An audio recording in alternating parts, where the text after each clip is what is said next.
நம்ம கதையோட ஹீரோ மகேஷ் ரொம்ப சுட்டியான புத்திசாலியான பையன்.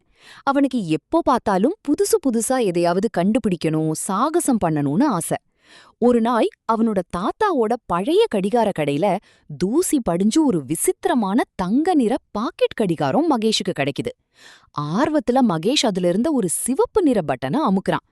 அடுத்த நொடியே அவனுக்கு தூக்கி வாரி போடுது.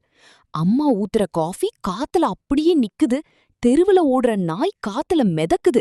நம்பவே மாட்டீங்க கைஸ், நம்ம மகேஷ் உலகத்தோட நேரத்தையே அப்படியே ஃப்ரீஸ் பண்ணி நிறுத்திட்டான். முதல்ல மகேஷுக்கு செம்ம ஜாலி. ஆனா கொஞ்ச நேரத்துல அந்த கடிகாரம் வேலை செய்யாம போகவே நேரம் திரும்ப ஓடாம அப்படியே உறைஞ்சு நிக்குது. இதனால உலகம் அழிய போகுதுன்னு தெரிஞ்சு மகேஷ் பயப்படுறான். அப்போ திடீர்னு கடிகாரத்திலிருந்து ஒரு மாய தேவதை வெளியே வந்து, மகேஷ், இந்த உலகத்தை காப்பாத்த காலத்தின் காட்டுக்குள்ள போய் மாய சாவிய கொண்டு வா அப்படின்னு சொல்லுது. உடனே மகேஷ் காட்டுக்குள்ள ஓடுறான். அங்க மரங்கள் எல்லாம் பயங்கரமா கத்தி மகேஷ துரத்துது. ஆனா எல்லாத்தையும் தாண்டி ஒரு வழியா ஓடி போய் அந்த சாவிய கண்டுபிடிச்சு கையில எடுக்கிறான்.